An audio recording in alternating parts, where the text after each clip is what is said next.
Hi అండి, అందరికీ good morning. ఈరోజు నేను ఉసిరికాయతో పప్పు చేస్తున్నాను.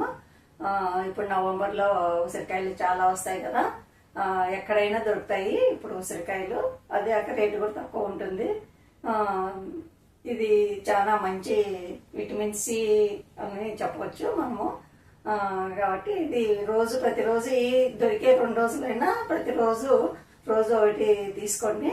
మన జుట్టు కూడా ఊడిపోదంట చెప్తున్నారు. కాబట్టి రోజు ఏదో ఒక విధంగా ఉసిరికాయని వాడండి. ముందు పప్పుకి కందివేళ్ళు నానేసుకున్నాము. ఒక అర్ధగంట ముందు నానేసి పెట్టుకున్నాము. ఇప్పుడు ఉసిరికాయలని కూడా మనము కొంచెము ఉడికించి పెట్టుకున్నాము. సిమ్ములోనే పెట్టుకోండి, మంట చిన్నగా ఉడుకుతుంది, తొందరగా ఉడికిపోతాయి కదా ఉసిరికాయలు. అందుకోసమని సిమ్ములోనే పెట్టుకొని ఉడికించుకోండి నిదానంగా. ఉసిరికాయలు ఉడికినాయి, బాగా చీలినాయి చూడండి. ఇట్లా చీలితే చాలు ఉడికినట్లు మనకు. ఇంకా బంద్ చేద్దాము. బంద్ చేసి చల్లారనిచ్చుకున్నాము. కందివేళ్ళు నానబెట్టి అర్ధగంట అయింది. ఇప్పుడు ఉడికించుకున్నాము.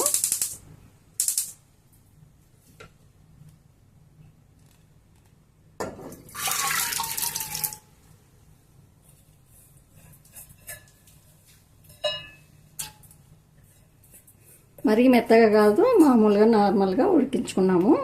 ఒక 3 విజిల్లు వస్తే సరిపోతుంది. ఇట్లా కొంచెము పసుపు,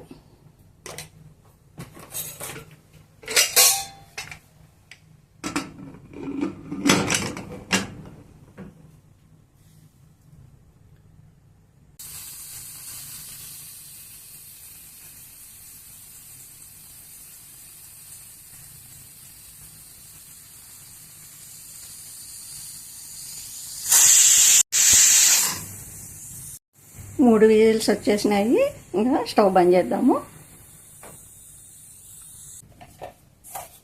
పప్పు ఉడికింది, కొంచెము సాల్ట్ వేసుకొని రాముకున్నాము.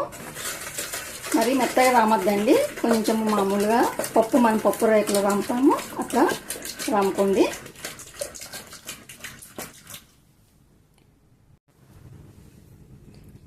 ఉసిరికాయలు కూడా చల్లగా అయిపోయినాయి.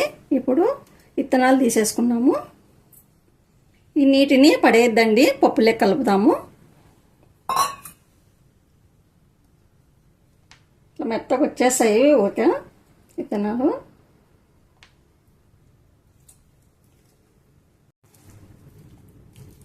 కొంచెము కచ్చా పచ్చాగా గ్రైండర్కి వేసుకున్నాము.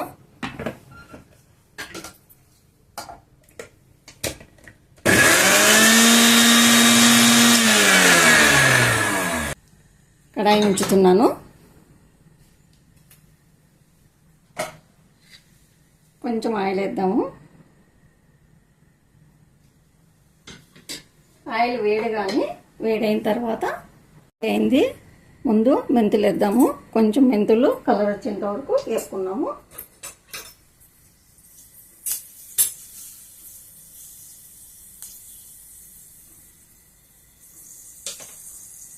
ఇప్పుడు వెల్లుల్లిపాయలు,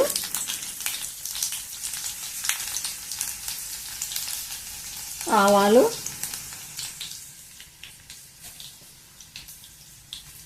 జీలకర్ర,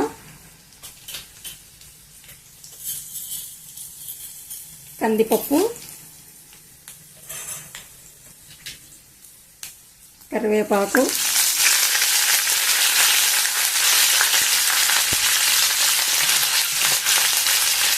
ఎండుమిర్చి.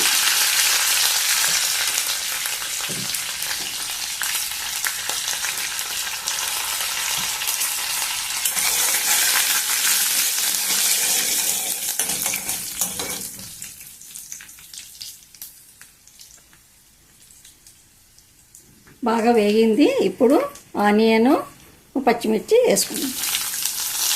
సన్నగా తరుగుకొని వేసుకున్నాను.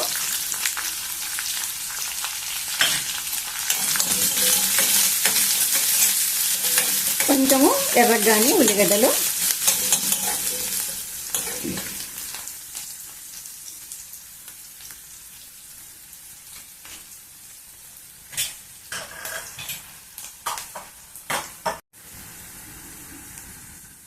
ఉల్లిగడ్డలు కూడా వేగిపోయినాయి. ఇప్పుడు చిన్నగా తరుక్కున్న టమోటా ముక్కలు కూడా వేసేస్తున్నాను.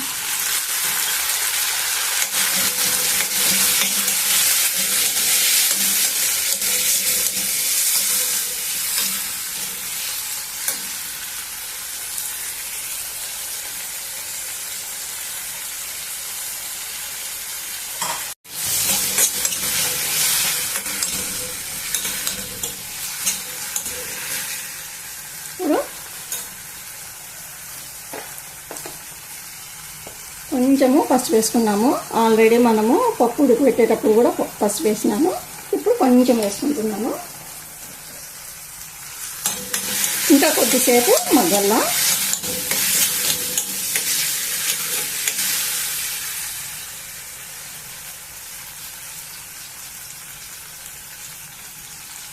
నేను కూడా కొంచెము గ్రైండ్కి వేసాను, పచ్చగా ఇట్లా ఉండేది. ఇది కూడా పేస్ట్ వేసుకోండి. ఇది కూడా కొంచెం మగ్గనిద్దాము.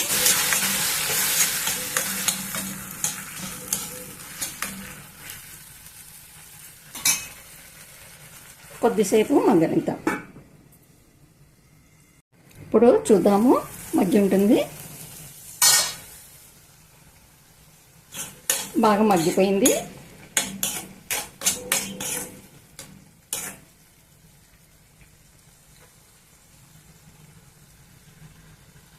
ఇప్పుడు ఉడికించుకున్న కందిపప్పు కూడా వేసేద్దాం. ఇది కూడా బాగా కలుపుకున్నాము.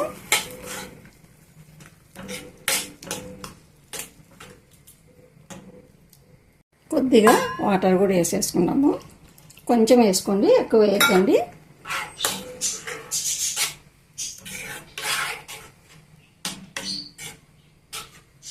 సిమ్లోనే ఉంచుకొని కొంచెము ఉడుకు పట్టేంత వరకు ఉడకబెడదాము పప్పుని. కొద్దిసేపు ఉడకబెడదాము పప్పుని. ఉడకబడుతుంది పప్పు. ఇప్పుడు కొంచెము ఇంగు వేద్దాము.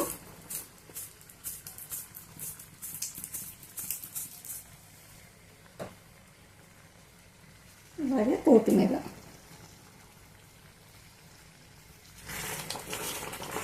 ఇంకా కొద్దిసేపు 1-2 నిమిషాలు ఉడకబెడదాము. అయిపోయింది పప్పు. అయిపోయిందండి పప్పు. చాలా బాగుంది.